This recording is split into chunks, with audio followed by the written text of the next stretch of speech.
இது உங்க passbook, check book, பீரோ சாவி.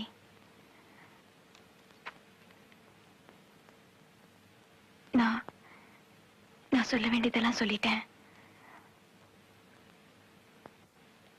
நீங்க சொல்றதுக்கு ஏதாவது இருக்கா?